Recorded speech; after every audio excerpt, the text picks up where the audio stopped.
Hello everyone, I'm Morgan. And I'm Kadrian. Thanks for tuning in to the Weekly Grind. On today's show, we will be talking with some of the baseball players to see how spring training is treating them.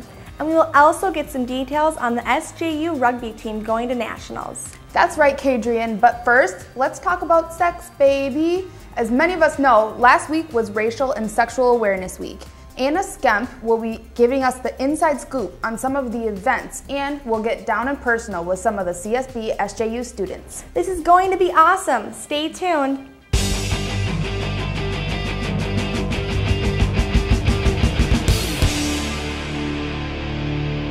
Hello everyone, and thanks for watching. We want to take this chance to recognize the new Pope, Jorge Mario Bergoglio, who is originally from Argentina and is the first Pope who is not European. This March, we are transitioning out of the basketball and track season and are now headed into lacrosse and baseball season. But even in this lull, there are many things going on behind the scenes. Today, Angel, JD, Beth, and Joe will fill us in about what's happening with the baseball team's spring training and with the rugby team's preparation for nationals. I personally can't wait for the lacrosse season. The Johnny lacrosse team is currently ranked number 5 in the MCLA D2 and has made an appearance at the national tournament 7 times. How about you, Morgan? I'm definitely ready for sports to begin. This year, the SJU baseball players will be in the newly built baseball field as the defending MIAC champions. And who knows, maybe it'll give us some good luck. I think it will, Morgan. Now let's set it off to the sports crew to really see what's happening during this transition period. Johnny Baseball won its first MIAC playoff championship in school history last season, but poor form in 2013 has put the team's prospects for a repeat in temporary doubt. St. John's is now 3-4 through their first 7 games of the season, already 2 games behind the pace set in 2012. The team ranks 7th out of 11 MIAC teams in hitting and is second to last in team ERA. Last season, the Johnnies led the conference in ERA. But St. John's isn't concerned. The team lost just 1 all-conference selection to graduation last year, so inexperience isn't the issue. If anything, their depth is what has hurt them so far this season. I don't think we're certainly playing our best baseball. Maybe guys are pressing a little bit because they know that we'd have a lot of guys back and they're expecting to have a great season, but it just doesn't come that easy.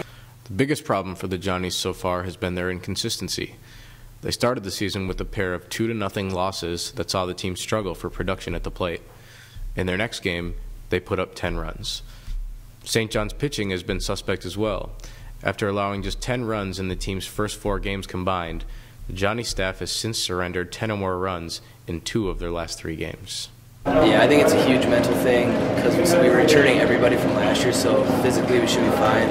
I think a lot of guys put a lot of pressure on themselves to do well instead of just relaxing and playing the game the way they can. We have a lot of depth, so I think guys feel a lot of pressure to do really well when they get their small chance to perform, so I think that's a major issue right now. Senior Connor Klein has been the Johnnies' best performer so far this season. Through 7 games, he is batting .500 while leading the team in hits, RBIs, and slugging percentage. According to him, his success comes from taking a cool and collected approach to the plate. I think right now I just try not to do too much.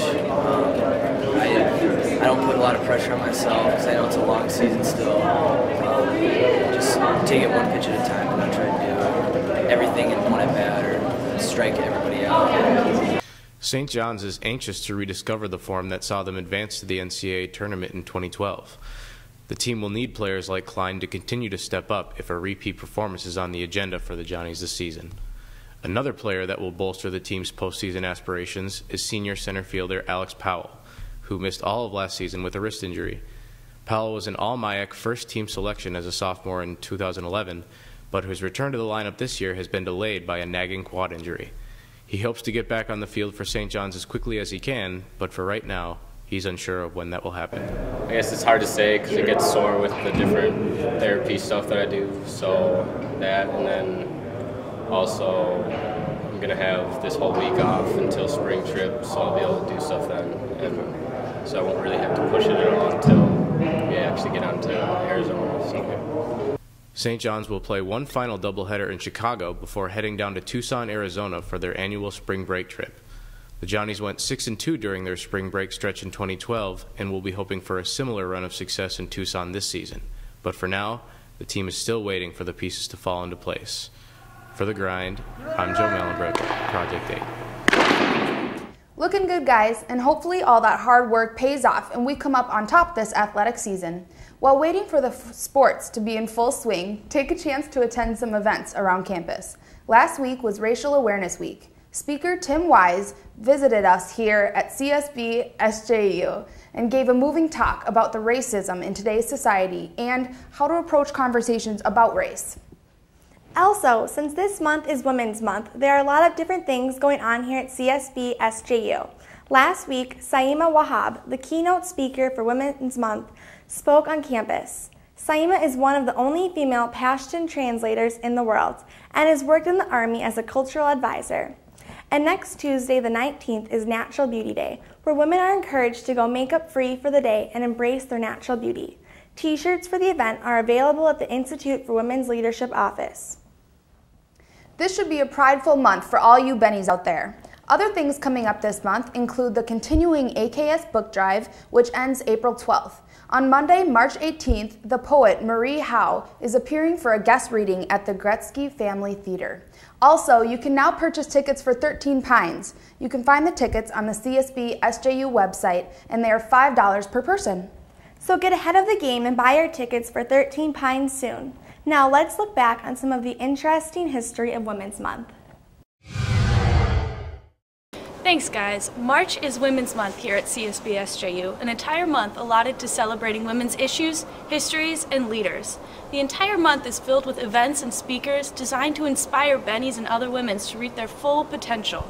Stephanie Wegman Peterson, a graduate of 2010, has been assigned by the U.S. Department of State to serve as the U.S. Embassy's Public Diplomacy Officer in Benin, a West African nation. 1981 graduate Barbara A. Edwards Farley has been named the 14th president of the Illinois College in Jacksonville, Illinois. Margaret Murphy, a 1990 graduate, was selected as the 2012 CSB Entrepreneur of the Year by the Donald McNeely Center for Entrepreneurship. Murphy is a president and chief operating officer at Olson, an award-winning advertising agency in Minneapolis. Bethany Weltzko, a 2011 graduate, was awarded the Guardian Angel Award and the Daisy Award for Extraordinary Nurses from Sanford Medical Center in Fargo, North Dakota, for compassionate care as a registered nurse in the intensive care unit. 2010 Political Science and Peace Studies graduate Kristina Seslia returned home to Bosnia and Herzegovina, where she strives to empower women through local farm projects. Dr. Gina O'Neill Wesley, a 2002 graduate, was awarded the Minnesota's Young Optometrist of the Year for 2011. Patricia Proshek, a 1984 graduate, has been named one of Finance and Commerce's 2011 Top Women in Finance. Honorable Patricia Millen, a 1981 graduate, was just appointed Chief Judge of the Workers' Compensation Court of Appeals by Governor Mark Dayton. Bennies are achieving great heights the world over. Women's Month is here to shine a light on those great women and inspire today's Bennies to follow in their footsteps. This past month, we have heard a lot from notable women. We have heard from one of the only female Pashtun translators, a poet and performer, our own CSB president, and the program director for the nonprofit Breaking Free. Women have been proving themselves tough as nails for centuries. We here at the Weekly Grind want to know how much Bennies and Johnnies know about notable women of history. So we put together a little trivia for you all to chew on. Hi, I'm Maddie Coca, and I'm going to go ask some trivia questions about Women's History Month. Let's go. How many countries granted women the right to vote before the United States? 10. 26? 7? 4. 26. 7. Oh, 26. Correct. In what year was women's suffrage achieved? For the United States. 1920. 1920. 1904. 1920. Yes. When was the first woman elected to Congress? Oh. 1916. Never. 1968. 1916. Nice. The ban on what was just lifted this year? In combat rules. Gambling for women. Women to fight in combat. Women's Month has been made possible by the Institute for Women's Leadership and the St. Ben's Senate. For the Weekly Grind, I'm Janie Gangle. Happy Sunday, CSB SJU. Back to you guys. There you have it. Congrats to all you powerful bennies who are making a difference. Last but certainly not least, we're talking about sex. That's right, sex. This past week was Sexual Awareness Week on the campus of CSB SJU. The whole week was full of sexinars. The goal of these sexinars are not to promote sex, but to promote discussion about sex. Specifically, how sexuality may or may not connect to the issues related to environment, media, and relationships at CSB SJU. Anna and Janie got down to the nitty-gritty with some of the CSB SJU students to see what they thought about Sexual Awareness Week and sex in general. Thanks, Kadrian and Morgan. Welcome to the new segment called The Ugly Truth. This segment revolves around asking students questions that may be controversy, embarrassing, and even sometimes awkward. This week's topic is about sex and gender roles. Throughout the week, CSB and SJU have had sexinars. Sexinars are seminars discussing the issues of separate but sexual, sex portrayed in the media, and sustainable sex. At the seminar about sex being portrayed in the media, a few shocking facts were given. 30% of teens had sex by 9th grade. 70% have had sex by high school graduation, and 70% of college students have said they've regretted the sex they have had. Students were involved in discussions about sexual issues and contraception at the seminar called Sustainable Sex. And now it's time to find the ugly truth. So, Cody, how do you define hooking up? I would define hooking up as like meeting someone at the bar and then going home with them.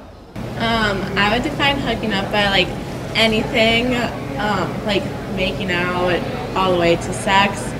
It could be like anything within there, like you're like, oh, I hooked up, and it's just like a makeout session last night or something, you know, like really casual. Yeah, I think it's anything with, like you could have sex or any intentions of not seeing the person anymore.